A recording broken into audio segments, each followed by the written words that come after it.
Je m'intéresse au développement personnel, à la conscience de soi, je fais du yoga, je fais de la respiration, je fais de la méditation, je fais bien des affaires. Ben, j'imagine que vous aussi, là, j'imagine. Peut-être vous avez des pratiques de bien-être similaires aux miennes, peut-être vous en avez d'autres. Je m'intéresse à toutes ces choses-là depuis très, très, très longtemps. L'expression physique quantique fait partie de mes lectures depuis toujours. On entend souvent parler, en physique quantique, mais tu sais, on dirait si je suis bien honnête avec vous autres, là, pour moi, la physique quantique, c'est assez flou. Je suis capable de dire le mot, je suis capable de faire des jokes de physique quantique, mais je pourrais pas l'expliquer. Pour moi, c'est comme, c'est ça, c'est comme un concept qui existe, mais c'est ça, je pourrais pas l'expliquer, puis on dirait que je fais semblant que je catch. Si je suis bien honnête avec vous autres, là. Je lis le mot physique quantique, puis je suis comme, ben oui, puis je continue. Puis là, ben, ça m'achale, puis ça fait quand même longtemps que je pense à faire un podcast et de parler de physique quantique pour on me l'explique, j'aimerais ça comprendre c'est quoi la patente. Puis là, j'ai fait la rencontre j'allais dire d'un monsieur, mais vous allez pas, il est pas très monsieur. Ben, c'est un homme, là, mais peut-être qu'il rit en ce moment à cause qu'il m'entend le traiter de monsieur. Mais il s'appelle Philippe Brouillard. Philippe Brouillard, là, c'est un doctorant, je vais le lire comme il faut, c'est un doctorant en sciences quantiques. Le gars, il est en train de faire son doctorat là-dedans, puis là, il va pouvoir venir nous en parler, parce que moi, ça m'intriguait bien gros. Il fait sa thèse sur le bonheur, et là, lui, il a écrit un livre, co-écrit un livre qui s'appelle La vie repensée. OK, là, je l'ai rencontré dans certains événements. Puis là, il m'expliquait que lui, il aborde la physique quantique en lien avec la spiritualité, le bonheur. Puis là, j'étais comme, hein? On dirait que j'étais comme intriguée, pas sûre. Puis ce qui est le fun, c'est que moi, j'ai un podcast où est-ce que je peux consulter les gens et leur dire, je comprends pas qu'est-ce que tu fais dans la vie, mais en même temps, ça m'intrigue beaucoup. Fait que là, je sais qu'on va parler de physique quantique, puis on va en parler dans l'angle de la spiritualité. Avouez qu'il y a des fils qui font What? Je trouve ça bien excitant. Donc là, vous êtes sur le podcast de Mélanie Consulte. Je m'appelle Mélanie Ganimé et je suis très heureuse de parler de physique quantique avec Philippe Brouillard. C'est parti!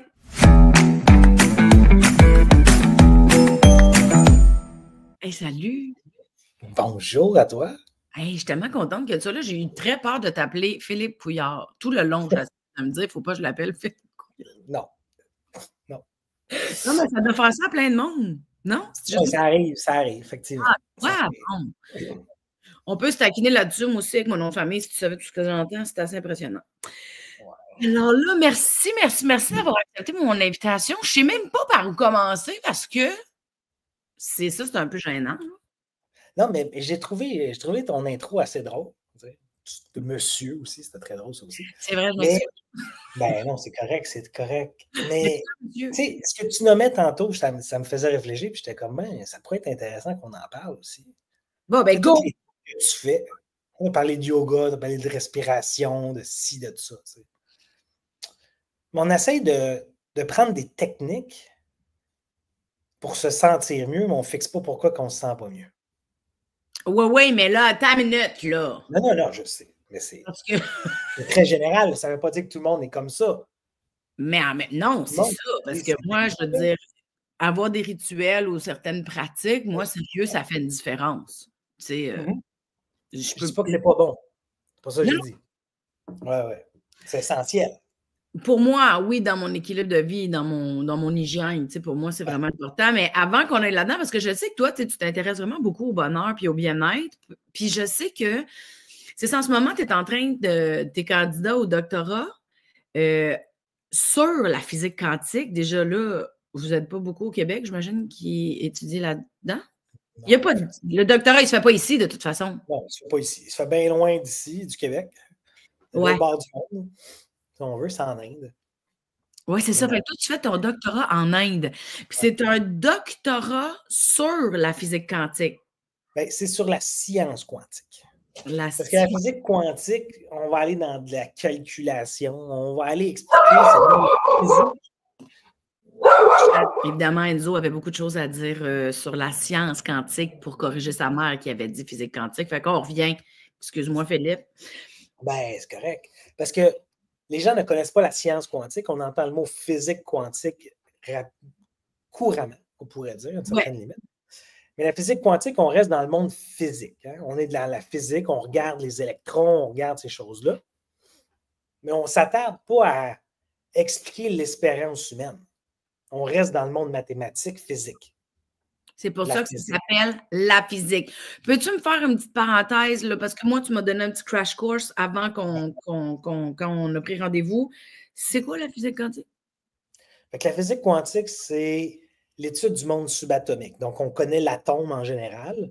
Donc, c'est l'infiniment petit, donc c'est plus petit que l'atome. Et donc, on explique en réalité le monde tel qu'il est parce que ce monde subatomique nous fait que c'est tout. Hein? Qu'est-ce qui nous sépare entre moi et toi? Il y a des atomes, hein? C'est l'oxygène. C'est fait d'atomes, nos bureaux, nos ordinateurs. Fait qu'on explique l'infiniment petit. Et là, en physique quantique, c'est ce qu'on va faire. On va dire, par exemple, que tout est de l'énergie ou que c'est tout de l'espace, en réalité, à 99,999%. Ouais. Et donc, c'est ce qu'on va essayer de comprendre, ce monde-là. C'est bien beau de rester dans ce monde-là, mais est-ce que ce monde-là s'applique à notre réalité dans laquelle on vit? Tu veux dire la réalité physique? Humaine. L'expérience humaine. L'expérience humaine. Ouais, ah oui, non, ouais. Ça considère qu'il n'y a pas que seulement que le physique dans l'expérience humaine. C'est ça que tu veux dire? Entre autres, oui. OK. Là, j'étais à la bonne place. Fait que dans le fond, moi, depuis le début, je dis physique quantique, mais je devrais dire science quantique. Oui, non, ce que moi je fais, c'est la science quantique. Pour notre épisode d'aujourd'hui. Mais on part du principe que la physique quantique, c'est l'infiniment petit dans chacune des protons, électrons, patentes. C'est l'infiniment petit de la matière. C'est ce qui est reconnu comme physique quantique. Toi, ton champ de recherche, ton doctorat, tu le fais sur la science quantique qui est donc l'infiniment petit de tout ce qui touche la vie humaine. Je comprends-tu? Je prends ces concepts-là de la physique quantique. Ouais. Puis, par exemple, l'évolution humaine, on pourrait l'appeler la spiritualité, entre autres. OK. Je prends la physique quantique pour expliquer l'évolution humaine ou la spiritualité. Ben, OK, là, je suis peut-être un peu lente, là, mais donne-moi un principe de physique quantique, puis montre-moi que tu l'appliques dans la science quantique, s'il te plaît, juste que je te suive, là, mentalement. Parfait. Juste pour répéter une des choses que j'ai dit, Bouddha nous a dit il y a 2500 ans, on est à 99,999% de vide. Ah bon? Et la physique quantique nous dit la même chose, c'est juste qu'on est de l'espace ou de l'énergie. Donc, on commence à avoir des choses qui nous ont été dites depuis des milliers d'années.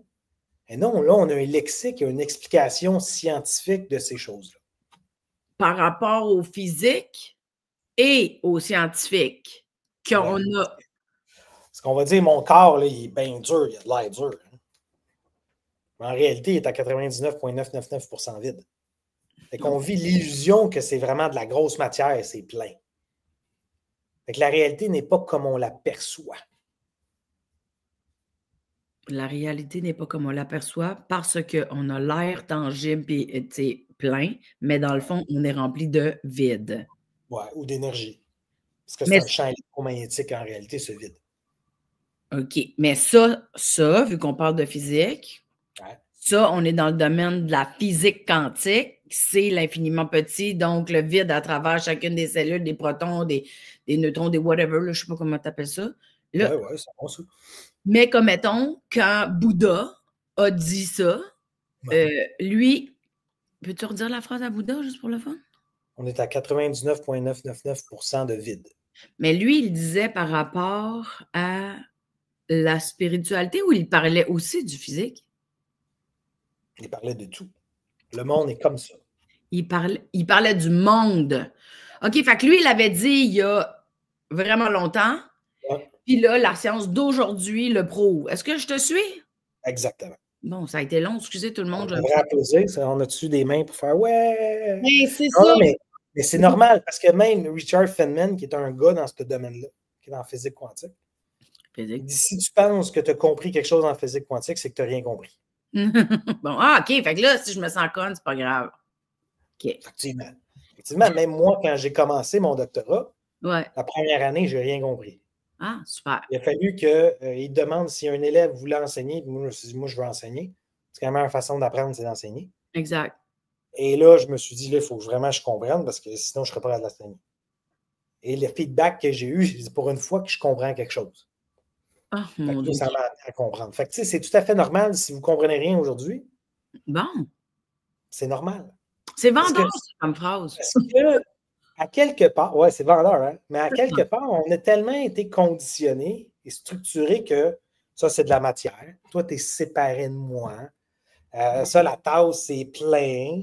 Fait qu'on est tellement été conditionnés pendant 20 ans, 30 ans, 40 ans, 50 ans, 60 ans, que la vie fonctionne d'une certaine façon. Ouais. Et là, on est en train de dire que c'est l'inverse, puis là, ça n'a Oui. comme pas de sens dans notre tête. Là. Ben attends, t'as pas tant dit l'inverse encore, là. Je comprends que la physique quantique, on est dans mais vide. J'ai tapé sur moi-même, les gens, au son. Mais la science quantique, c'est tout le vide qui englobe l'expérience humaine. Entre autres, oui. OK. On pourrait dire ça. Tabarouette de qu'est-ce. Comment. Il va falloir que tu te débrouilles du sol pour le podcast. Hein? Je ne sais même pas quoi te demander. Mais tu connais sûrement le Dalai Lama. Un peu, oui. Ouais. Il y a une des choses qu'il a dit, parce que lui était très intéressé à la physique quantique, il dit la spiritualité sans la physique quantique est une image incomplète de la réalité. Attends, on va la redire tranquillement. La spiritualité sans la physique quantique ouais. est une image incomplète de la réalité. Bon, décortique-moi donc ça, voir. Fait que, je vais te donner un exemple en spiritualité, principalement dans l'hindouiste. Ils vont dire que tout est la même chose. Okay, fait que là, il faut que tu crois à ça. Là. Tu deviens d'un monde de religion. On te dit, crois en nous, puis pose pas de questions. OK. Moi, je suis tanné de ça. Fait que je sors de la religion, parce que je ne veux pas y croire ouvertement, aveuglement, excuse-moi. Là, je m'en vais en spiritualité, puis en spiritualité, il me dit, on est toutes la même chose. Là, je suis comme, je vais m'arracher les cheveux. C'est quoi cette histoire-là? Ouais. Essaye de croire ça.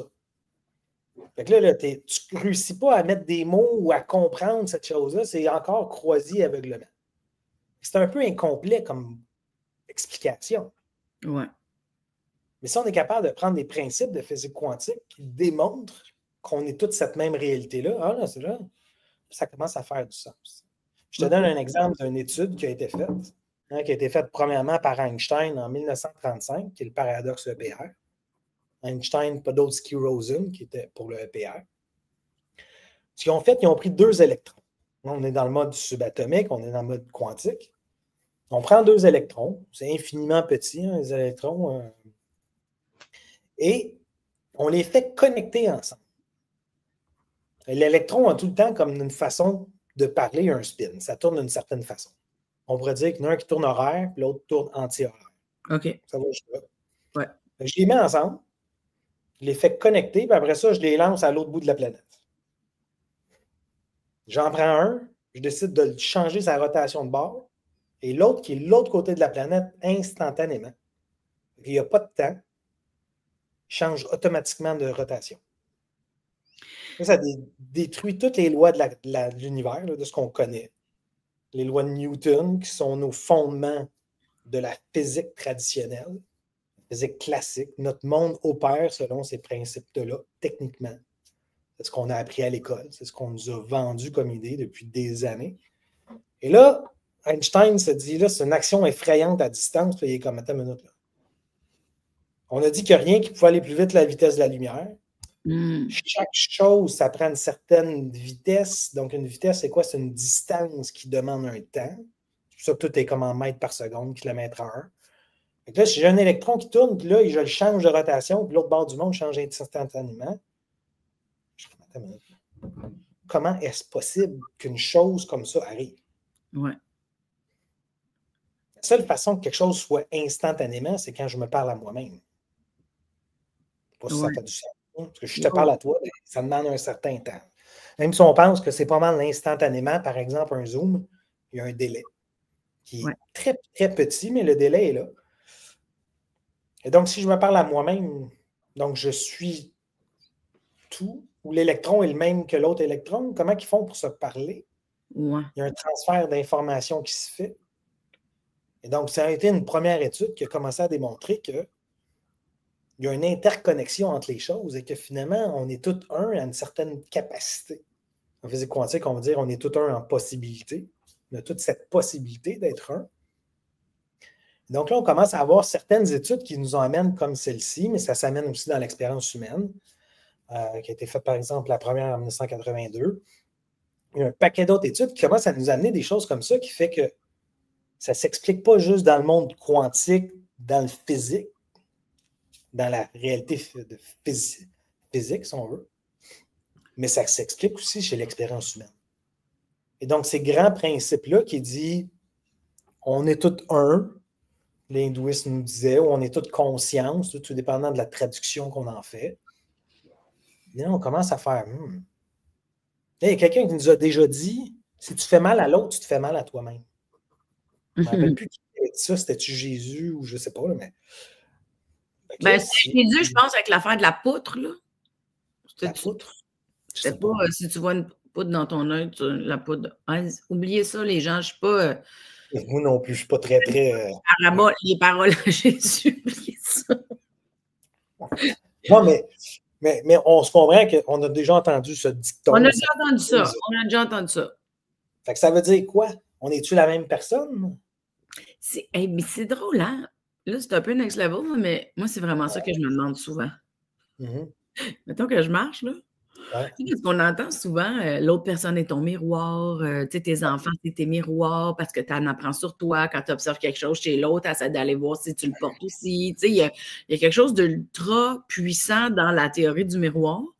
Ouais. C'est qu'à un moment donné, quand tu pousses mettons que tu pratiques, moi j'aime beaucoup pratiquer, la théorie du miroir dans la vie. Comme ça, je trouve que, j'apprends plus vite, 2, je deviens consciente plus vite, j'élimine mes jugements, en tout cas, bref. Ouais. Mais à un moment donné, plus je pratiquais la théorie du miroir dans ma vie, plus je me disais, coudonc. Et si je voyais les gens comme mes facettes directement, au lieu de jouer au jeu du miroir, de juste les voir comme, là, j'étais comme, fait que je serais cette personne-là serait moi. Mais moi, ça me fait faire de l'anxiété, ça, cette réflexion. Pas toi? Bien, c'est sûr que on ne veut pas trop voir ces choses-là. Ouais. Non. Tu sais, c'est plus facile. Ah non, ça c'est pas moi. Ah non, ça c'est pas moi. Ah, moi, je suis comme ça. Ah. Mais c'est en même temps, on revient encore à la physique quantique, le principe d'observateur, que tu as sûrement déjà entendu parler. C'est quand même un terme connu. L'observateur, c'est lui qui crée sa réalité. On va le garder ça simple pour aujourd'hui. Oui.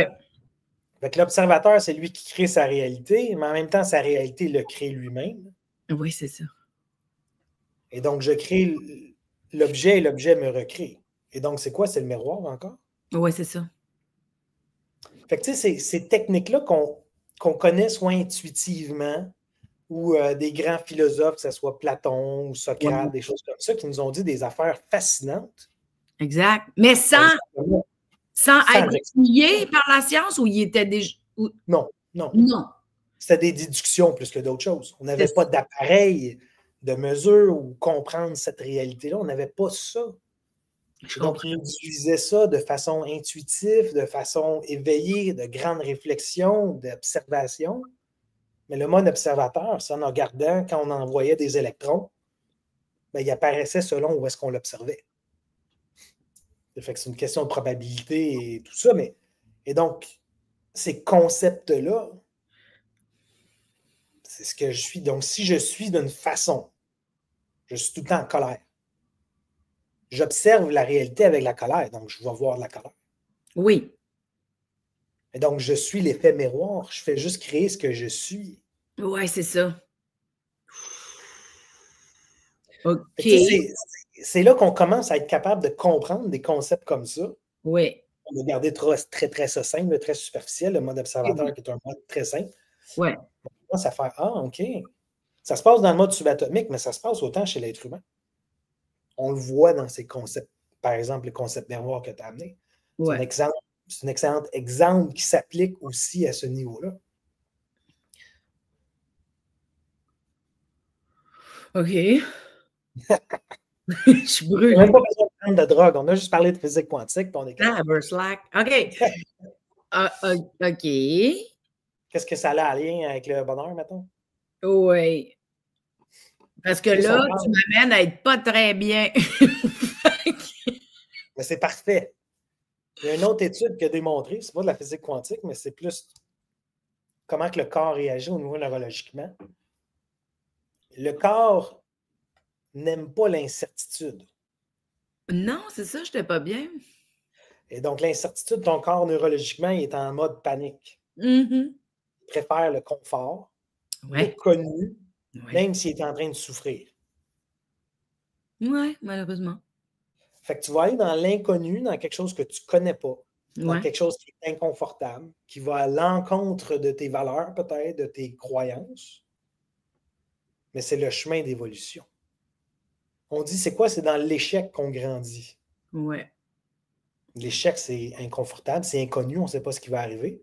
Mais ouais. drôlement, à l'école, ils nous ont dit qu'il ne faut pas échouer. Parce que Mm. si tu échoues, tu es un échec. Mhm. Et donc là, tu t'en vas dans la vie, puis il ne faut vraiment pas que j'échoue, parce que si j'échoue, je suis un échec. Donc, je Ouais. suis un moins que rien. Mhm. Donc, je me définis.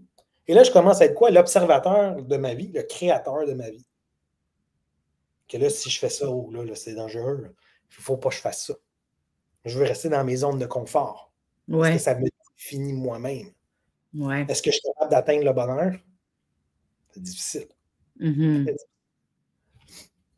Et donc, c'est pour ça qu'il y a un lien entre le bonheur, mais aussi, on pourrait se demander c'est quoi le bonheur?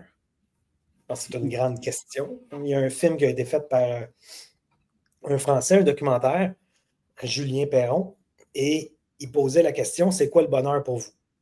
Il a posé, je me rappelle bien, 1500 questions à travers le monde, je pense 25 différents pays. Tout le monde avait une définition différente. Ouais. Quand même assez drôle. Qu'on dit le but de la vie, à quelque part, selon les traditions spirituelles, ils disent que c'est le bonheur. Il y a pas mal de toutes les traditions spirituelles, que ce soit même le chamaniste, la cabale juive, le bouddhisme, l'hindouisme, même la religion catholique, par exemple. On dit que c'est le bonheur, mais c'est quoi le bonheur? Si tout le monde a une définition différente. Mm. Mais en même temps, on a le plus gros niveau de confort, on a le plus gros niveau de technologie, d'information. On est gâté plus que jamais aujourd'hui, hein. On est plus malheureux puis plus malade que jamais. C'est vrai. Fait qu'il faut se poser des questions, c'est quoi le réel bonheur? Ouais. C'est une des choses qu'on parle dans mon livre, je ne sais pas si tu es rendu là. On parle, c'est quoi la Non? différence? Le bonheur et le plaisir. Oui, ça, je l'ai lu. Ouais. Fait que le bonheur et le plaisir, hein, si on garde ça simple, on parlait de physique. Hein, on peut parler de physique newtonienne, qui est la physique classique, ce qu'on a appris à l'école, puis la physique quantique. La physique newtonienne, c'est du matériel. On pourrait dire dans le corps humain, c'est des hormones. Donc, à chaque fois que je fais quelque chose d'extérieur qui va m'apporter un certain bien-être, façon entre parenthèses, je vais l'appeler du plaisir. Donc, le plaisir, c'est de la dopamine principalement au niveau hormonal. Donc, je fais quelque chose, je me sens bien, yay, j'ai eu du plaisir, j'ai eu du fun, on va dire en jargon québécois. Mais c'est pas ça du vrai bonheur. Parce que c'est tout le temps dépendant de quelque chose. Ouais, c'est ça. De ce que j'ai retenu dans ton livre, c'était que le bonheur, c'est quelque chose, mettons, de fondamental, puis le plaisir, c'est quelque chose qui est éphémère. Effectivement, OK. tout à fait. Fait que le bonheur, il se retrouve à l'intérieur. Il se Exact. génère par l'intérieur. C'est ça, le bonheur, c'est ressenti de l'intérieur. Les plaisirs sont créés par quelque chose d'extérieur. Ouais, exactement. OK. Donc, c'est cette réalité-là qu'il faut commencer à comprendre, cette différence-là aussi. Tu sais, on va vouloir, on se dit, ah, je vais être heureux quand je vais atteindre le prochain niveau. Ouais, non, ça, Je c'est vais pas atteindre mon 10 000 views sur mon podcast, quand je vais atteindre le prochain niveau. Je vais avoir ma prochaine augmentation de salaire, mon nouveau job. Tout ça, c'est des choses extérieures. C'est toutes des choses extérieures et même le concept hedonique en psychologie nous démontre que quand on atteint ce niveau-là, ben après quelques jours, quelques semaines, tout dépendant, on retombe au même niveau qu'avant. Si tu as déjà acheté une nouvelle voiture, tu es tout content les premiers jours, mais à un moment donné, Ah ouais. comme là, tu veux le nouveau modèle, ça veut plus grosse, tu veux la nouvelle couleur, mais tu n'es Mhm. jamais heureux parce qu'on retombe tout le temps sur le même niveau. Mhm. C'est pour ça que c'est éphémère. OK. Fait que Coca-Cola, quand ils nous disent on vous donne du bonheur, Ouais, ouais. On s'entend que ce n'est pas du vrai bonheur. Surtout que la maladie cause le malheur et donc le coke, ça rend malade. En réalité, c'est une fausse promesse. C'est plutôt l'inverse. Mais là, on dit que le but de la vie, c'est le bonheur. C'est quoi ça se passe à l'intérieur de soi? Ouais. Fait que quand je suis le mode observateur, je crée ma réalité. Qu'est-ce qui crée ma réalité? Qui est la personne qui crée la réalité? Tu as sûrement déjà entendu parler qu'on est à 95% du temps inconscient. Ouais. Donc, 5% du temps, je crée ce que je veux. Je sais pas où cette étude-là, par exemple, parce que toi, tu dis 95. La dernière fois que je l'ai lu, c'était 90. Fait qu'à un moment donné, Bon, mettons qu'on est à 92,5. quelqu'un ne veut pas s'estimer. Mais je serais curieuse quand même de savoir où cette étude-là. En tout cas, on continue, mais ça me chicote pareil. C'est quand même très élevé. On reste quand même dans le A+. Oui, oui. Fait qu'on est, fait qu'on est à 92% inconscient. Inconscient de ce qui Créer nous la est réalité qu'on veut. OK.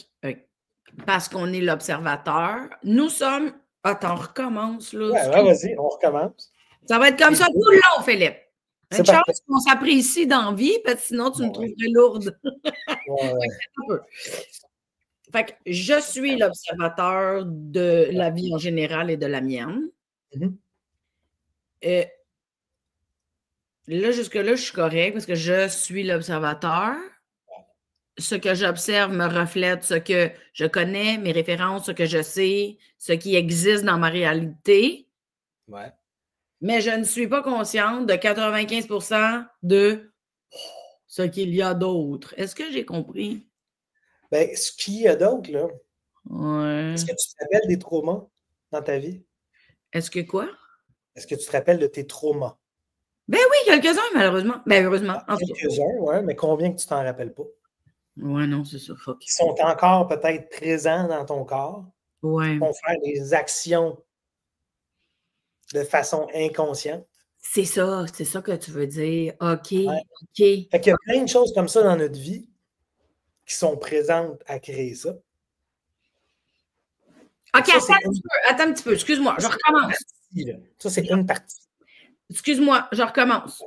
OK, je suis un bébé, je viens au monde, je vis des choses, je vis des traumas, conscients ou pas, je les avale, je les enregistre, je les rentre dans mes cellules, mon corps s'en souvient, on est de l'énergie, neutrons, protons, patentes, vibrations dans mes énergies. Là, jusque-là, ça va bien.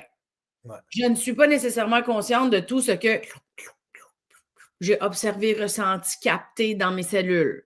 Je grandis, je suis un adulte, je deviens un observateur, selon moi, consciente. Mais dans le fond, je suis une observatrice de la vie, consciente par rapport à ce que je suis consciente que je porte et que je ressens et que j'observe chez moi. Ce qui peut devenir une observation dans mon extérieur qui me reflète mon monde intérieur. Fait que c'est que ça qui roule, là. Mais plus je deviens consciente, plus je deviens... J'essaie juste de le résumer au cas, je ne suis pas sûre que je te suis, là. Fait que, mettons, plus je deviens consciente des bulles que j'ai acceptées, plus je deviens consciente de ce qui se promène dans mes cellules comme mémoire, trauma, référence, connaissance, souvenir, gna gna gna, plus mon observation du monde va changer. Je te suis-tu? Oui, c'est ça en partie, effectivement. OK. Fait que, tu sais, imagine-toi que, tu sais, mettons que tu conduis ton auto. T'as-tu un auto? Oui. Oui, tu as un auto, parfait. Ou ta caravane quand tu as fait ta tournée. Oui. Mais caravane, c'est pas un bon exemple parce que c'est plus, mettons, dans ta ville, tu connais tes chemins par cœur. Ouais, OK. Fait que là, tu t'en retournes, mettons, d'un événement qu'on était ensemble là, il y a 3 semaines. Là. Ouais. Et là, tu t'en retournes chez vous. Ouais. OK.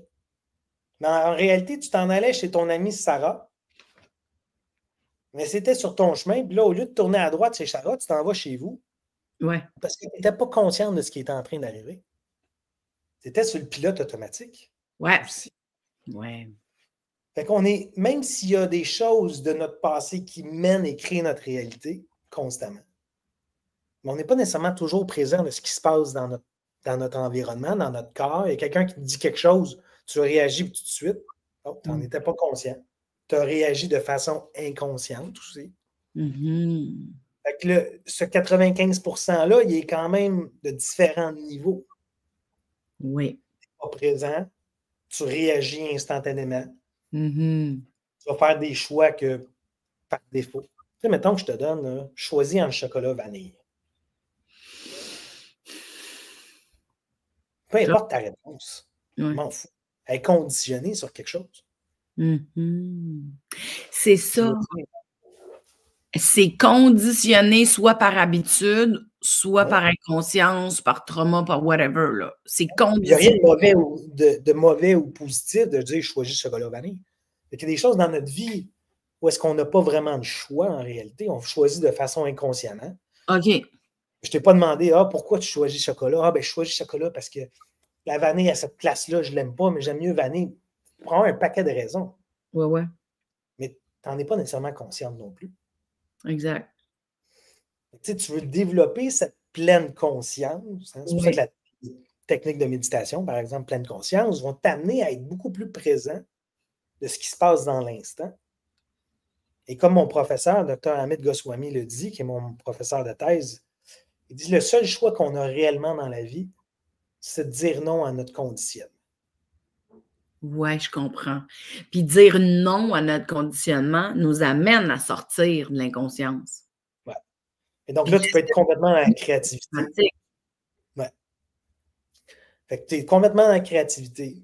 Tu peux créer la vie que tu veux à partir de là. Tu sais, par exemple, moi, j'habite au Mexique. Et il y a plein de monde qui va dire t'es chanceux, tu habites au Mexique. Mais pourquoi toi, tu ne pourrais pas venir au Mexique?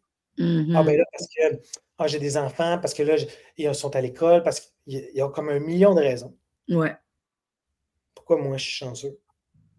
J'ai décidé de changer mes trucs, créer de l'espace, changer mon modèle d'affaires, changer mes choses. C'est-tu une chance? Ou c'est que c'est la vie que je voulais créer? La personne s'est créée sa prison de verre, comme moi j'avais avant. J'avais une super entreprise, 8 employés. On faisait plus d'1 million par année. On travaillait énormément fort. On avait des résultats extraordinaires dans la santé des gens. Mais je n'étais quand même pas nécessairement heureux spécifiquement là-dedans. J'avais beaucoup de fun. J'apprenais beaucoup. Je voyais des résultats extraordinaires. Mais je me suis dit qu'il me manquait encore quelque chose. C'est ça mon histoire en réalité. T'sais. OK, mais là, mettons, on joue là, au jeu de Philippe. Là. Vas-y. Dans le temps où est-ce que tu avais ton entreprise, que tu allais bien, que tu avais du fun, que tu faisais des sous, tu devais. Oui, peut-être qu'à un certain moment, il s'est mis à te manquer quelque chose, mais tu devais être heureux pour un bout, là. Parce que probablement, mais puis peut-être, c'est un brainstorm, mais tu étais peut-être conditionné à penser que le bonheur, c'est la réussite et l'argent. Donc, tu devais penser que tu étais bien jusqu'à un certain moment où le sentiment de vide ou le sentiment qu'il manquait encore quelque chose est revenu. Comme on est content 3 jours, 3 semaines, 3 mois quand on vient de s'acheter un nouveau char, puis qu'à un moment donné, ben, on le scratch et on fait, ben, écoute, ouais, mais tu vois, c'est intéressant parce que quand j'ai commencé dans ce domaine-là, il y a à peu près 25 ans, dans la médecine fonctionnelle, que j'ai commencé principalement avec mon père qui était médecin, avec qui j'ai écrit le livre, je me suis tout le temps dit, OK, comment on peut changer le domaine de la santé? Ça a été comme ma mission. Okay. Quand j'ai commencé dans le début presque. Là. Et je mettais tout le temps là-dedans, mais il manquait quand même tout le temps quelque chose. Okay. Fait que je recevais comme de la gratification, je voyais des résultats, j'apprenais beaucoup, je faisais des formations aux États-Unis, beaucoup. Fait qu'il y avait comme beaucoup de plaisir et gratification. Mais en même temps, je faisais tout le temps d'autres formations parce que j'étais comme, je veux quelque chose de plus. Je veux quelque chose de plus. Fait que là, je suis allé faire mon MBA parce que je me disais, peut-être quand je vais avoir plus de connaissances, ça va mieux fonctionner.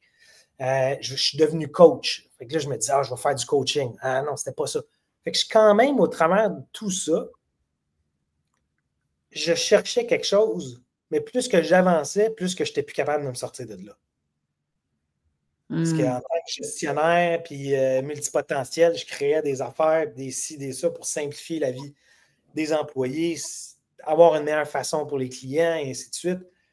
Mais me faire remplacer était rendu très compliqué. Fait que, tu sais, on crée une phrase que j'aime bien dire, on n'a pas ce qu'on veut, mais on a ce qu'on a de besoin. Ouais, ouais. Et donc, on veut créer la réalité, mais on crée la réalité qu'on a besoin pour apprendre quelque chose, jusqu'à temps qu'on réalise quelque chose qu'on peut passer au prochain niveau. Des fois, c'est des grandes souffrances. Ouais. Il y en a comme, par exemple, je ne sais pas si tu connais Sophie Rice, qui a écrit un livre, Un cancer en cadeau. Ouais. Elle a eu un cancer et elle en a fait quelque chose de grand et elle est passée au travers en voyant le positif, si on veut, de ça. C'est des messages que la vie nous envoie. Ouais. Et donc, il y a beaucoup de monde de l'extérieur qui me disait « Ah, tu as une entreprise super, on a gagné des prix pour l'entreprise, et ainsi de suite. » Mais je me sentais toujours qu'il manquait quelque chose. Donc, c'était pas en travaillant plus ou en faisant plus qu'on y arrivait, parce qu'on a tout le temps eu une belle croissance, et ainsi de suite. Quand je suis tombé dans ce monde-là de la physique quantique et de la spiritualité, j'ai trouvé un énorme calme dans ma vie. Et tout a vraiment changé par rapport à cette chose. Ça a été quoi le déclic? Ça a été quoi le déclic? Je pense que la plus grande réalisation, c'est quand ma femme a dit on ferme l'entreprise. Notre employé que ma femme formait a décidé de retourner à l'école. Et j'avais déjà commencé mon doctorat à travers ça.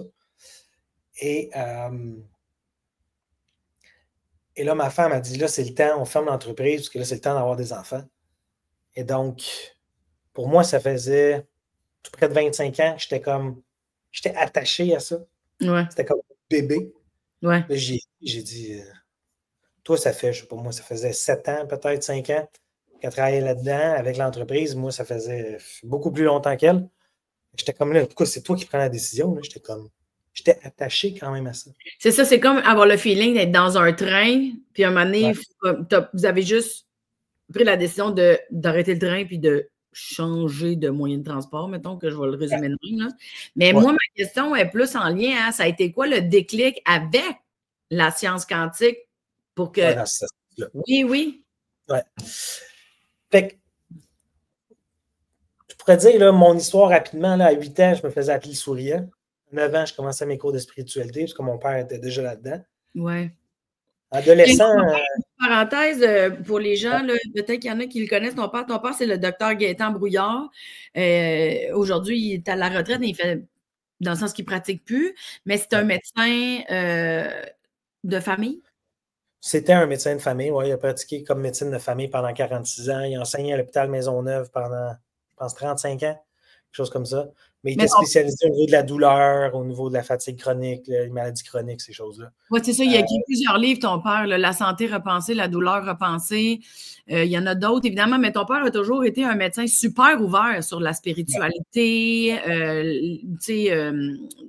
l'invisible, dans le sens que, tu sais, de la douleur, ça se voit pas, là, mais nécessairement, mais même d'autres choses, des énergies, tout ça. Fait que, tu sais, lui aussi, c'est un peu une inspiration pour toi, là, de voir un médecin cheminer. Parce qu'on n'en voit pas souvent des médecins parler de cette façon-là. Il est assez unique, ton père, là. Il est assez unique, oui. Fait que dans ce sens-là. Tu sais, moi, je suis né en 82. Lui, en 84, il était déjà comme acupuncteur. Déjà, l'acupuncture, il y a 40 ans, c'était pas très connu. Puis c'était tellement pas connu que le Collège des médecins sont allés voir les 3 médecins qui étaient acupuncteurs et ont fait c'est quoi cette histoire-là? Ouais. Vous rendrez des petites aiguilles, puis c'est de l'énergie. Et donc, le Collège des médecins a chapeauté l'acupuncture pendant à peu près 30 ans, ou quelque chose comme ça. Puis l'ordre a pris son aile par après. Mais c'était trop bizarre.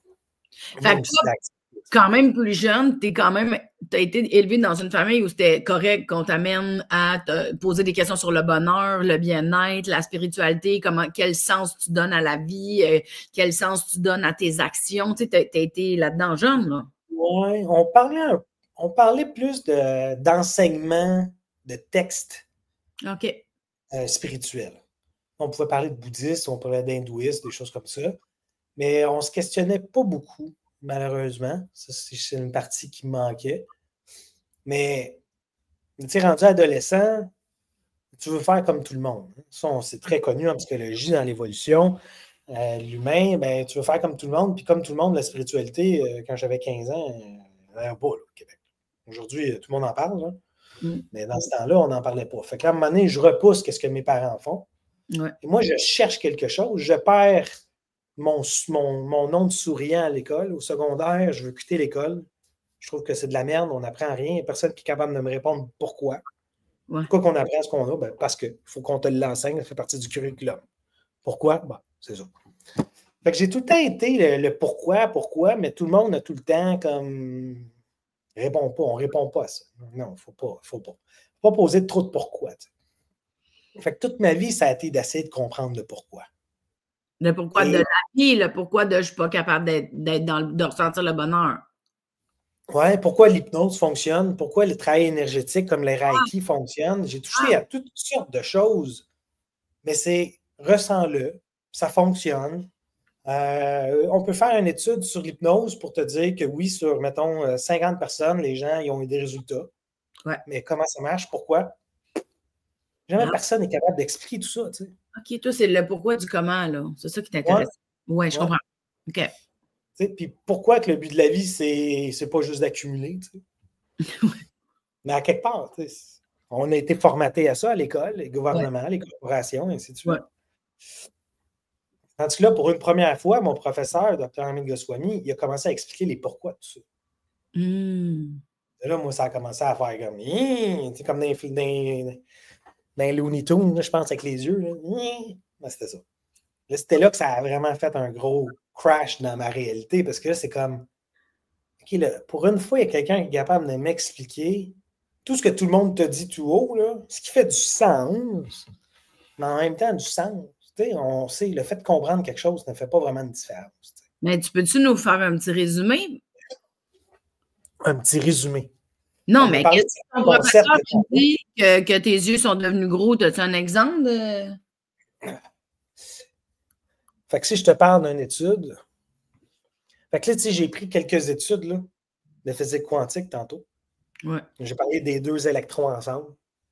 Ouais. On les a distancés. Ouais. Fait qu'on sait que c'est le concept d'entrelancement quantique. Fait que quand il y a deux choses qui sont entrelancées, et à ce moment-là, si on les distance, ils restent encore connectés. Ouais, OK. Et à ce moment-là, quand on parle que c'est instantanément, c'est le principe de non-localité. Donc, tu te rappelles, dans ton ordinateur, les processus, on se connecte local. Ouais. Ben, c'est parce qu'on est filé ou on est avec un Wi-Fi, c'est comme interne, c'est local. Non local. Il n'y a pas de signal, il n'y a pas rien, ça se passe instantanément. Fait que là, on a plein d'études qui nous démontrent ces concepts-là. Ouais. Mais là, si on regarde une étude, celle que je nommais tantôt en 1982, que je n'ai pas expliquée, là, je la garde très simple. Ils ont pris un groupe de personnes qui ont médité ensemble. Ouais. Pendant 20 minutes avec l'intention de devenir un. Après ça, on les sépare dans des cages de Faraday. Donc, c'est des cages où... Excuse-moi, l'intention de devenir un, tu sais, pour tout le monde, là, c'est pas clair. Ça, qu'est-ce que tu veux dire? Ils ont médité avec l'intention d'être en union ensemble? Ouais, on pourrait dire comme ça. OK. Comme si on se dit, moi puis toi, je veux qu'on se ressemble puis qu'on se connecte ensemble. C'est comme si on se faisait un gros câlin énergétique. OK, dans ce sens-là. C'est bon, merci. Ça fait plaisir. Fait que là, on fait ça pendant 20 minutes. Après ça, on est séparés. Fait que mettons que c'est moi puis toi qui fais l'exercice. OK. Fait qu'on a médité ensemble, on s'est connectés, on s'est fait des gros câlins énergétiques. Après ça, on s'en va chacun dans nos chambres de Faraday, où est-ce qu'il n'y a aucun signal, aucune communication, il n'y a rien qui est possible de passer au travers de ces murs-là. OK. Et donc là, ce qu'on fait, c'est qu'on nous met des casques sur la tête, comme un casque de bain, mais c'est avec des électrodes qui lient qu'est-ce qui se passe dans notre cerveau. Ouais. Fait que toi, ce qu'on te fait, c'est qu'on t'envoie des chocs de lumière, puis de son, puis là, ton cerveau, là, il commence à réagir en envoyant du son et des lumières. OK? Et là, on regarde ce que mon cerveau fait. Il réagit instantanément de la même manière que toi, mais moi, je n'ai pas vu de son et de lumière. Tu n'as pas de casque. Ben, tu as le casque, mais qu'il n'y a pas d'activité propre. Comme... Je fais juste une lecture de ce qui se passe dans nos cerveaux. C'est juste toi qui ressens de la stimulation. OK, fait que vu qu'on était connectés dans notre câlin cosmique, là, de groupe. Moi, je reçois des pulsions de lumière, puis des sons, puis whatever. Puis toi, dans l'autre chambre, loin, qui est comme fermé au Wi-Fi, je sais pas comment tu appelles ça, là. Tout genre d'énergie, Wi-Fi, Une ou peu importe. chambre, genre capitonnée, là, il n'y a rien, tu sais, il n'y a pas de... OK. Puis toi, ton cerveau va réagir comme le mien, parce qu'on a pris 20 minutes pour se relier. Ouais. Puis dans l'étude, ils ont pris un groupe qui n'ont pas médité, mais ils ont fait Ouais, la ils l'ont même fait ça aussi. Puis là, ben, la personne qui n'a pas de vue de son et de lumière, ben, son cerveau, c'est une ligne droite, il ne se passe rien. OK. Fait que là, on pourrait dire, si je te suis, Ouais. c'est que quand l'intention de s'interconnecter est là, on peut. Genre, si l'intention, puis l'action, j'imagine, Ouais. de se connecter à quelqu'un ou quelque chose. Mais c'est bizarre, là! C'est pour ça qu'on dit la physique quantique, c'est la physique des possibilités. Si on regarde dans le monde des électrons, ces choses-là, c'est une question de probabilité, possibilité. Là. Je n'irai pas nécessairement dans le détail, mais on a la possibilité d'être un avec l'intention. On a la possibilité d'être un. Égal un, là, je pense que c'est trop pour mon cerveau. On peut-tu dire Okay, mais si moi, je te fais quelque chose, je le ressens, parce qu'on a médité pendant 20 minutes ensemble. Fait que dans l'exercice, on a médité ensemble pendant 20 minutes. Oui. OK? Oui. Parce qu'on a fait ça, on est devenu un, parce que si je faisais quelque chose à ton cerveau, le mien réagissait de la même façon. Mais attends, c'est dangereux pour la manipulation, non? Effectivement. Ah bon, OK. C'est une possibilité, effectivement. C'est une possibilité. C'est pas une certitude. C'est pas une certitude. Ça, c'est drôle, parce que si on regarde la physique classique newtonienne, on dit tout est déterminé, tout est certain. Mm-hmm. Mais en physique quantique, on dit l'inverse, tout est une incertitude. Il n'y a rien qui est certain dans la vie. Je comprends. Est-ce que toi, dans ta vie, tu fais l'expérience d'une... Tout est déterminé, tout est certain? Mm-hmm. Je comprends. Mais c'est drôle, en vieillissant, je me rends compte, là. Plus jeune, ça me sécurisait que tout soit certain. Puis aujourd'hui, ça me sécurise que tout soit incertain. Mm-hmm. C'est rare, ça. Ah oui? C'est ça que Comme je disais au début, comme je disais tantôt, on préfère que tout est connu, déterminé. Ah non, moi, tu vois, en fait, il y a mon amie Ginette Blais, mon amie astrologue, qui a comme un peu changé tout ça dans ma perception en me disant, dans la vie, il y a des choses que tu sais, il y a des choses que tu sais que tu sais pas. Tu sais que tu sais conduire une auto, tu sais que tu sais pas conduire un avion. Mais dans la vie, il y a aussi des choses que tu sais pas que tu sais pas. Là, j'ai fait, hey, le fun, il doit être là-dedans. Ouais.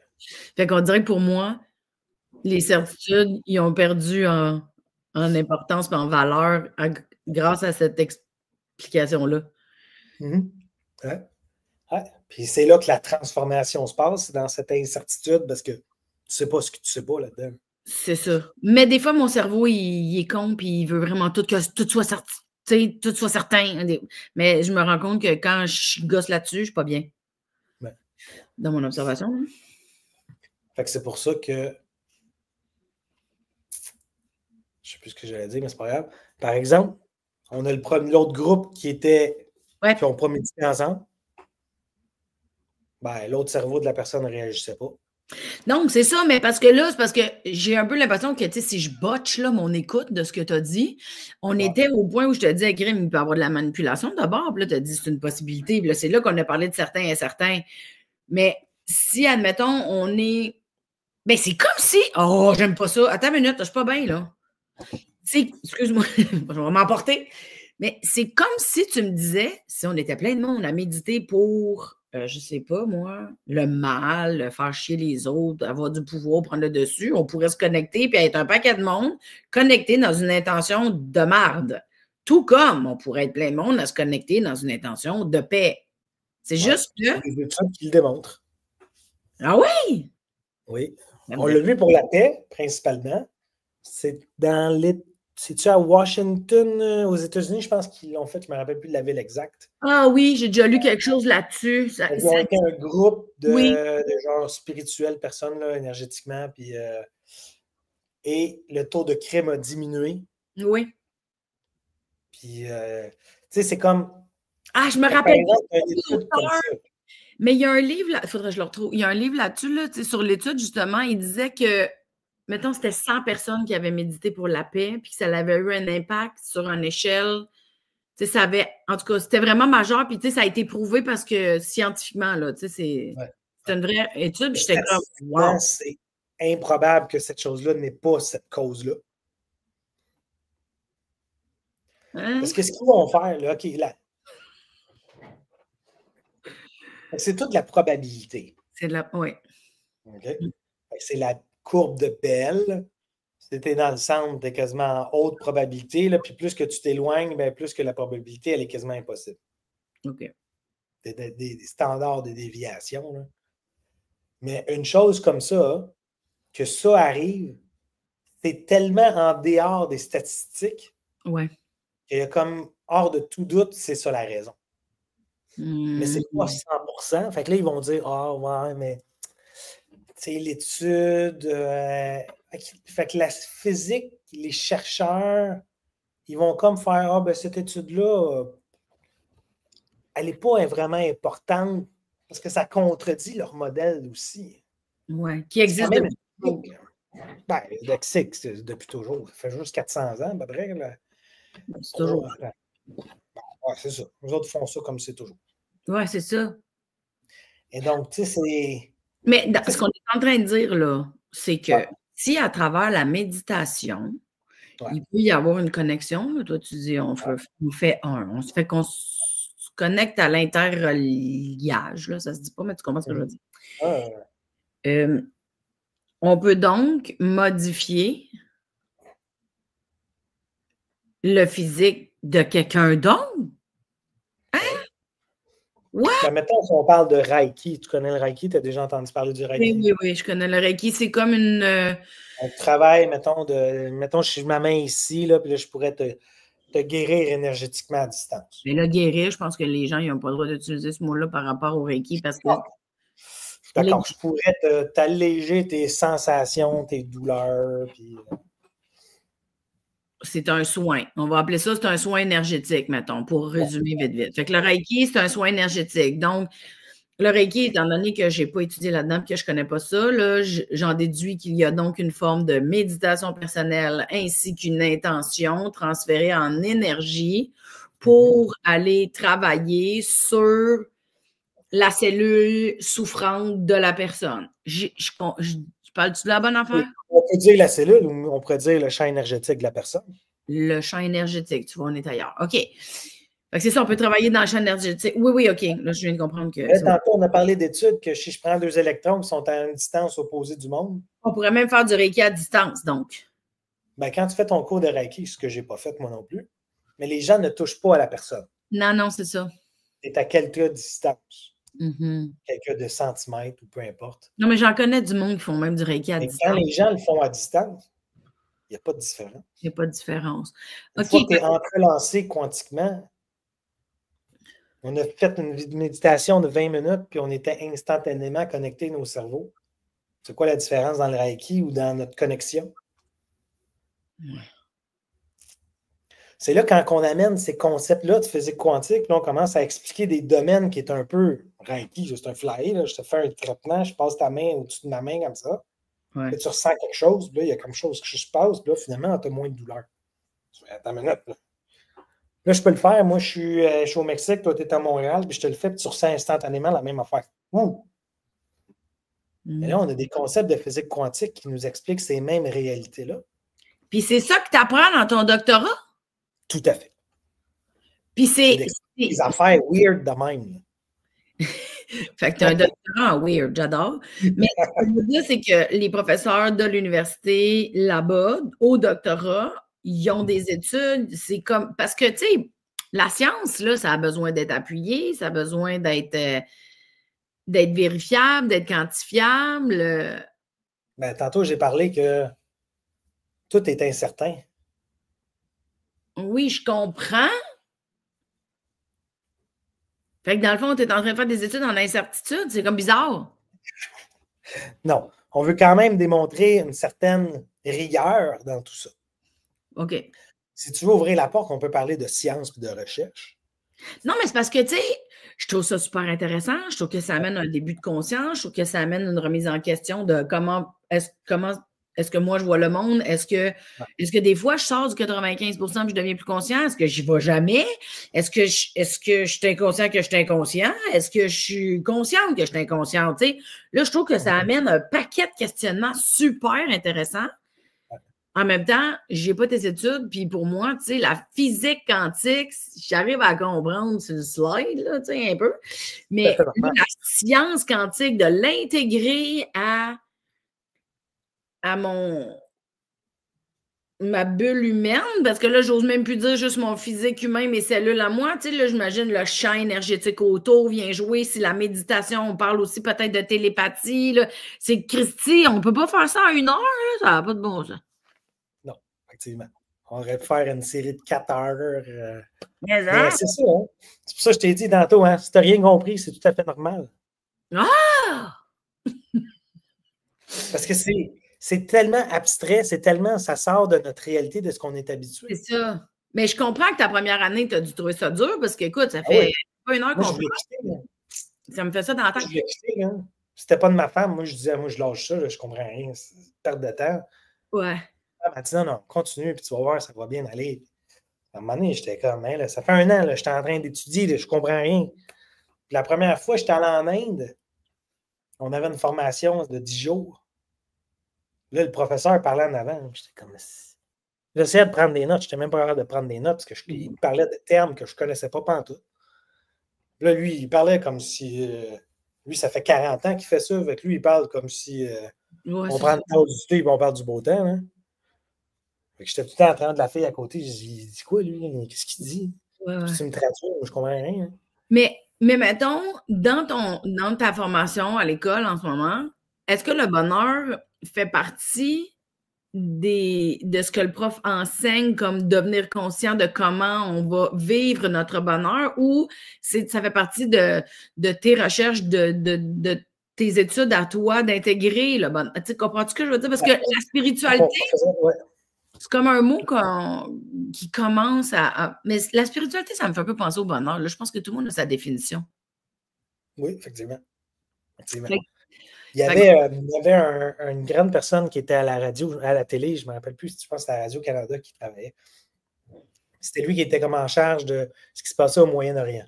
Okay. Et puis on l'avait rencontré, ma femme est syrienne, on l'avait rencontré à un certain moment au restaurant, puis on avait commencé à parler. Puis... Il y a des choses qu'il disait aujourd'hui, la religion, il serait de la religion à la carte. Mm-hmm. Les gens sont soit catholiques ou musulmans ou peu importe. Puis lui, c'était sa spécialité, là, parce qu'en Moyen-Orient, on commence à comprendre tout ça. Là. Et donc là, les gens, mettons, ils partent de leur pays puis ils viennent au Canada parce qu'ils sont tannés de telle chose, par exemple, soit sur la religion catholique ou sur le musulman. C'est principalement ces 2 religions qui sont là-bas. Et là, ils commencent à l'avoir de leur façon. Fait qu'ils adaptent les choses à leur réalité pour que ça fasse leur affaire. Ouais. On fait la même chose en spiritualité. Ouais. Et avec le bonheur? Et avec le bonheur aussi. Ah non, parce qu'on on va se le donner dans l'illusion des plaisirs, là. Exactement. Ça marche pas ce que je dis. Okay. Mais on va dire que ça, là, ça me rend tellement heureux. Là. Mais en réalité, c'est pas le vrai bonheur. C'est qu'on confond beaucoup les deux. C'est pour ça que, selon moi, on a tant d'anxiété et de dépression aujourd'hui. Parce qu'on est à la poursuite du bonheur, ce qu'on n'atteindra jamais parce qu'on est dans le plaisir constamment. Ah, c'est ça. C'est ça. Et quand tu te sens pas bien, mettons, tu as eu une grosse journée de travail, ou là, ton boss t'a chicané, ou tu t'es chicané avec ta blonde, avec ton mari, tu t'en vas dans le plaisir, tu vas aller manger, tu vas sortir, tu vas aller jouer aux jeux vidéo, tu vas juste camoufler le malheur avec du plaisir par-dessus, puis là, tu vas, je me sens bien. Non, tu n'as pas de délai avec ton malheur, tu l'as juste patché avec du plaisir par-dessus. Donc, on fait la même chose dans la santé, tu sais. Tu as des problèmes de santé, on va te patcher ça avec des suppléments, avec de l'alimentation et des médicaments. Ouais. On fait du patchage avec tellement de choses aujourd'hui, mais on ne deal pas avec les causes réelles. Je pense qu'il y a une ouverture. J'avais fait un podcast avec le pharmacien, puis on avait fait ça sur la pensée critique, puis comment devenir observateur. Tu sais, puis je pense qu'il y a une conscience de plus en plus qui est là sur l'empathie, l'écoute, un soutien différent qu'avant. Je pense que ça change. Oui. Ouais, j'ai l'impression, moi aussi, qu'il y a une plus grande ouverture tranquillement que les gens.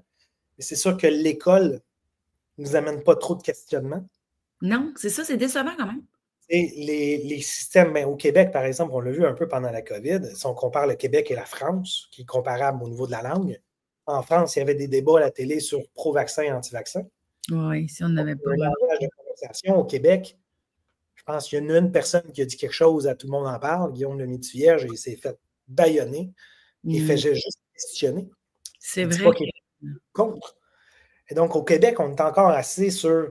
Il y a un langage, il y a une conversation. Il ne faut pas poser de questions à l'école, comme moi j'en faisais. Ouais. Les gens aiment ça.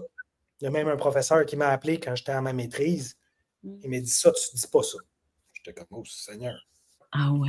Ouais. Le gros doctorat, le consultant international, le ci, le ça.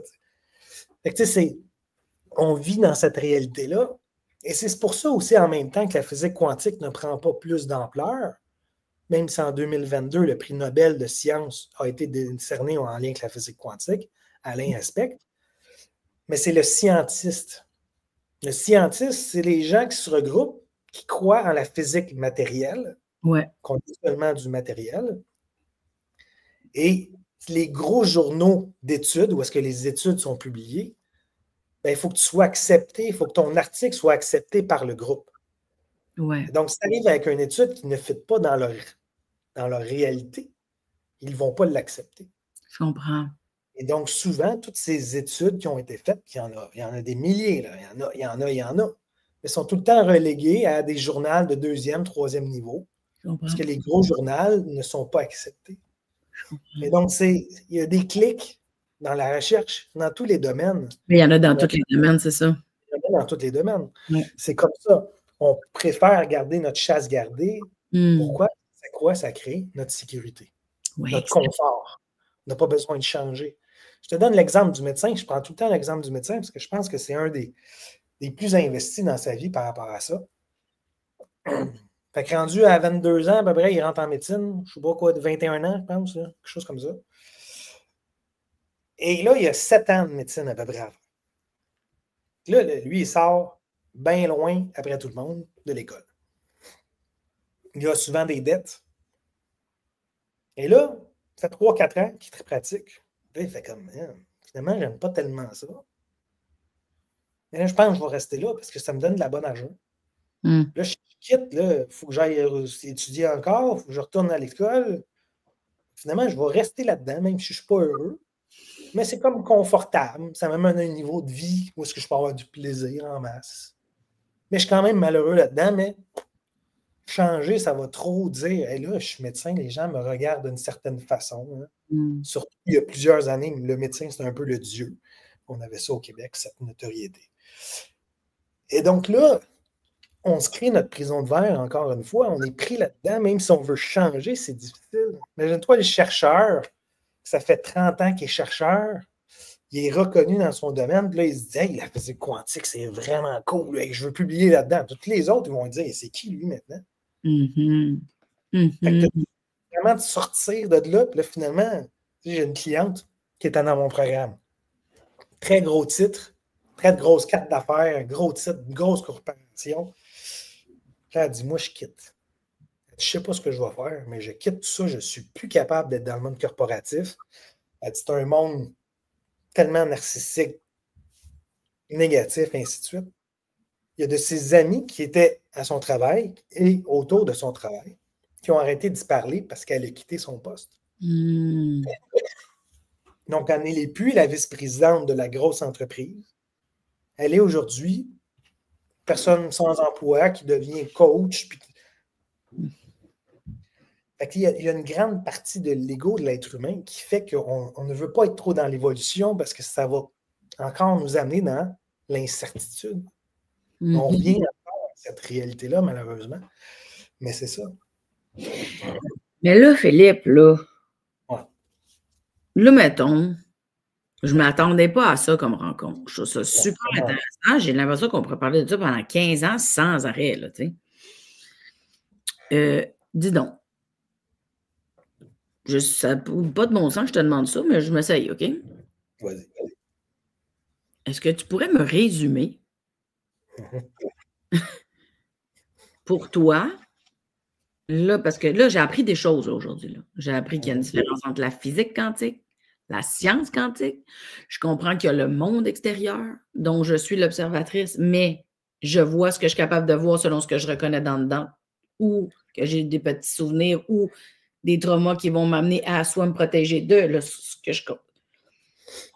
Mettons, j'arrive à... Ça serait comme, oh, là, les neutrons, les protons, gna, gna, gna, les électrons, on est dans la physique quantique. Ce que je viens de nommer, ça serait de la science quantique. Ouais.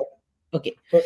Je veux juste l'observation, l'existence, l'être. Il y a le monde extérieur, le monde intérieur, mais je vois le monde extérieur selon ce qui m'habite. Mettons, ça marche-tu, ça? Ouais. Bon. Fait que là, il y a la physique quantique, il y a la science quantique. Toi, c'est quoi ton but dans la vie? C'est gros, là, mais c'est Pour d'amener... répondre à cette question-là, je vais dire que selon le bouddhiste, mais, ou Bouddha, même, c'est Bouddha qui disait ça, il disait la plus grande source de souffrance chez l'être humain, c'est la non-compréhension de la réalité dans laquelle il vit. Si tu n'es pas capable de comprendre comment la vie fonctionne, c'est quoi le but de la vie, par exemple, ou la question existentielle, qui je suis, comment tu peux trouver le bonheur? Donc là, on est dans l'aspect philosophique, si on veut, un peu dans tout ça. Mais même l'hindouisme nous disait, Maya, ce qui est l'illusion de la réalité, on ne voit pas la réalité telle qu'elle est. Et donc, il nous disait déjà ces choses. Hein? On voit ce qu'on est capable de voir, dans le fond. Oui, mais qu'est-ce qui nous amène à percevoir quelque chose? C'est nos mémoires, nos pensées. Oui. Et donc, si on nous a dit que la table était dure, ben, on pense que la table est pleine, mais en réalité, elle est vide, comme on l'a vu tantôt. Quand on commence à déconstruire ces choses-là, que finalement, on ne fait pas juste dire on est un, mais on commence à apprendre que on est toute la même chose, on est toute la conscience, on est toute la source, on est toute Pachamama si on va dans le chamanisme, on a tout comme la terre-mère ou peu importe. Mais on commence à comprendre comment ça s'intègre dans notre vie de tous les jours. Ce que je veux faire, c'est de commencer davantage que les gens comprennent c'est quoi la vie. Hein? Ça, le livre, La vie repensée. Oui, c'est ça. Là, je suis en train de comprendre la vie telle qu'elle est. On va commencer à toucher davantage au réel bonheur. Et comment je l'amène, la compréhension de la vie telle qu'elle est, j'utilise les principes de la physique quantique. Et donc, je peux expliquer ce qu'on nous a dit depuis des milliers d'années, que ce soit dans l'hindouisme, dans le chamanisme, dans le bouddhisme, dans peu importe. Et donc là, on commence à mettre du sens et de la compréhension à ce qu'on ne sait. Pour d'entre nous, intuitivement, ça fait du sens. Mais encore, c'est comme si les deux cerveaux ne se connectent pas. Les neurones ne connectent pas. Ça fait comme oui, mais on ne se pose pas trop de questions. Je vais te donner un exemple. Tantôt, je n'ai pas voulu aller loin, mais on parle du mode observateur. Moi, j'observe. Mais on ne s'est jamais posé la question s'il y a deux observateurs, il arrive quoi? C'est des questions qui, même en physique quantique, ils vont nous dire, il y a un observateur, il crée sa réalité. C'est bon, on va écrire un livre, Le Secret. On va faire des millions. Là, on va dire, pour manifester, soit l'observateur crée ta réalité, voilà. Okay, mais s'il y a deux observateurs, il arrive quoi? C'est beau. Pas important, on n'en parlera pas, c'est trop compliqué. Non, mais les gens ne se posent pas de questions. On prend bien l'information. Oui, mais tantôt, tu as dit qu'on était un, là. Fait que s'il y a deux observateurs, on reste l'autre observateur. Oh, mais c'est bon. C'est bon. Bon, ben ça y est, tout le monde, j'ai un doctorat. Non, mais c'est une très bonne réflexion.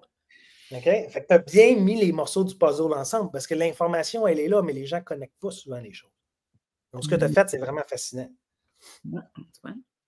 Fait que là, si on dit on est deux observateurs, on est le même observateur, donc c'est qui crée, c'est qui choisit, c'est qui observe, ça devient un peu plus compliqué. Fait que c'est qui crée sa réalité? Moi et toi, on crée notre réalité. Fait que tu vois qu'on peut aller loin dans des questions comme ça et on commence à comprendre la vie d'une nouvelle façon. Oui, je comprends. Mais c'est On quand écrit. même... C'est ça, mais là, tu sais, pour aujourd'hui, moi, je pense que mes neurones, là, sont comme « Arrête, c'est trop! » Mais je trouve ça super intéressant, puis je trouve que c'est quand même très vulgarisé là, pour que, tu sais, mon cerveau de fille qui fait des jokes d'habitude, là, puisse commencer à me servir. J'ai pas entendu grand joke. C'est rare. Dans 1 heure avec Mélanie, pas de joke. Non, ben, j'ai fait la joke que j'avais un doctorat. Mais là,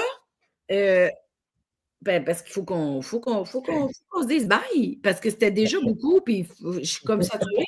Mais là, j'ai pas fini ma lecture parce que, tu sais, ça va vite la vie. Mais je vais avoir encore des réponses là, dans ton livre là, par rapport à ce qu'on parle. Ça va me suggérer des questionnements, ça va me suggérer des observations en tant qu'observatrice, j'imagine. La première partie du livre, c'est juste à propos de comprendre certains fondements de la réalité, comment qu'elle vit. OK. Et même dans le début du livre, ce qu'on fait, c'est qu'on t'envoie vers le web télécharger ton guide d'accompagnement. Chaque chapitre, tu as des questions de réflexion. Il y en a beaucoup dans chacun des chapitres aussi. Là. Mais il faut se poser des questions. Je l'ai vu, mais je ne l'ai pas fait parce que j'étais dans mon lit et j'étais comme demain, tu sais. Mais j'ai continué à aller pareil.